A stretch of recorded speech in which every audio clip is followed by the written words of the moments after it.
Hey everybody, welcome to another episode of Foreclosure Help 777 where we talk about everything foreclosure related.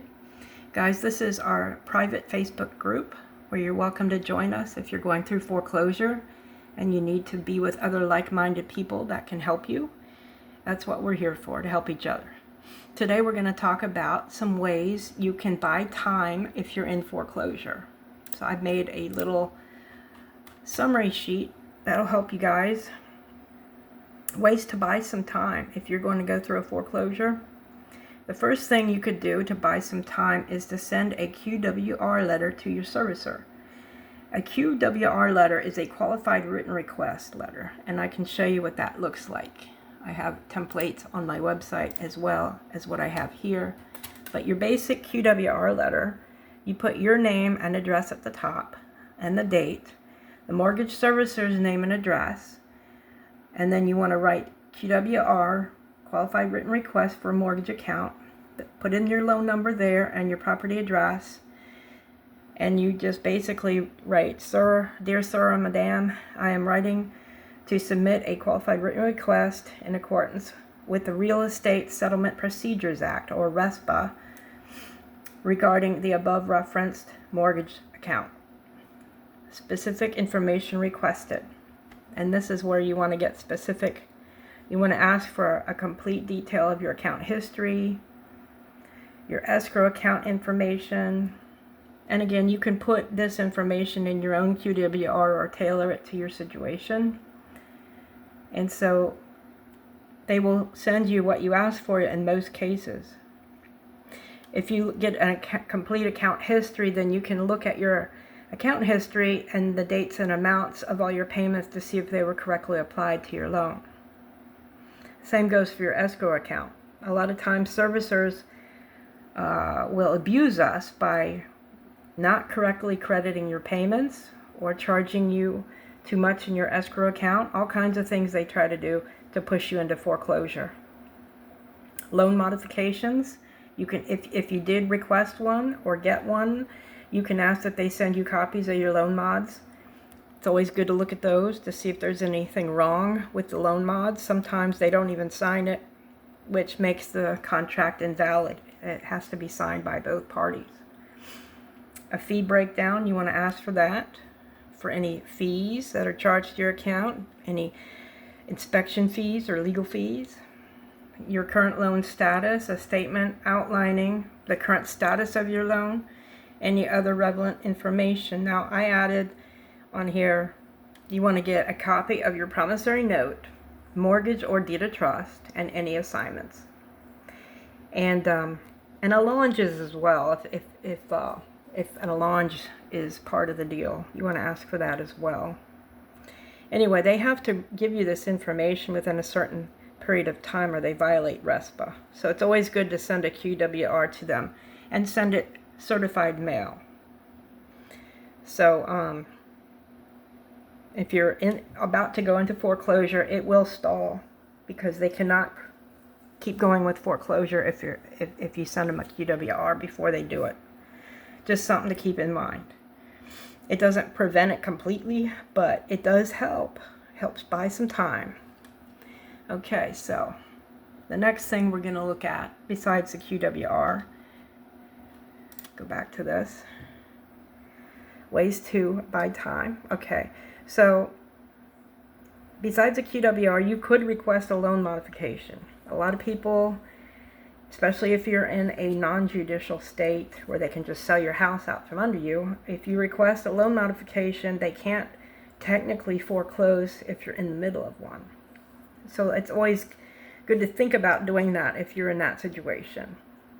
You could also file Chapter 13 bankruptcy, however, only do that as a last resort. You can request a forbearance. If you're in a situation where you haven't had your loan that long, and for some reason you missed a couple of payments, and you're kind of on the back end, and you need to catch up, requesting a forbearance usually will do the trick. And most servicers will do that if it gets you back on track and your loan is not too old. But if you're in a loan, say for instance, where you paid on it for 10 years or more, and you have a lot of equity in your house, a lot of times if you request a forbearance, the servicer will deny you because they want your house. They're not going to help you get a forbearance if they can get you into foreclosure. So that's something to keep in mind as well. Another thing you can do is engage in loss mitigation with your servicer. What is it? Loss mitigation refers to a range of options services provide to borrowers facing foreclosure, such as loan modifications, forbearance, repayment plans, and other alternatives. How it helps. Many services are required, as in they have to, work with you to avoid foreclosure through loss mitigation by reaching out early and send them certified letter telling them that you're requesting loss mitigation. If they fail to do so, then you have some legal recourse. Another thing you can do is challenge the foreclosure, legal defenses. In judicial states, you could always file an answer with counterclaims. That will definitely buy you time. And if you're in a non-judicial state, of course you can't do an answer and counterclaims if you're non-judicial. But you could file a quiet title action, or you could file a lawsuit against them and lose pendants, which will also buy you time. And if you find defects in the chain of title, which many of you have, you can file a quiet title action. And some defects in your chain of title, well, I can go over that real quick here for you. You want to go to your county recorder of deeds and get copies of your mortgage, deed of trust, and any assignments of your mortgage or deed of trust. Look at the date the assignment was recorded. Note if the assigner or assignee existed on the date the assignment was recorded. Another thing you can do if your loan is in a trust is to send a FOIA request to the SEC. If your loan was securitized into a trust, and the email address to send that to them is foiapa@sec.gov. And so let's look at a couple of things here. Okay, in Carrington's case, he filed an answer and counterclaims. He's in a judicial state. And what this looks like, basically the court information's at the top, answer and counterclaims, and he basically answers the foreclosure complaint like this. And this is the proper format you want to use when you answer a foreclosure complaint. So the defendant, William Carrington, hereafter Carrington, denies each and every allegation contained in paragraphs 4, 5, 7, 8, 11, and 13. The defendant, Carrington, lacks knowledge or information sufficient to form a belief with respect to the allegations contained in paragraphs 1, 3, 6, 9, 10, 11, 12, 14, and 15. And so you basically go through their complaint and you answer it like that. And then when you get to, after you've answered everything, you can do your defense and counterclaims, truth in lending or TILA. And there's other things that he used in his counterclaims, such as New York general business law, and basically the things that they did wrong. Fraud. He's claiming fraud. Of course, a lot of these mortgages are fraudulent. And other defenses. Okay. Plaintiff has not and cannot produce the security note for the mortgage on the premises. And again, guys, a lot of times they don't have the original note, especially if it was securitized.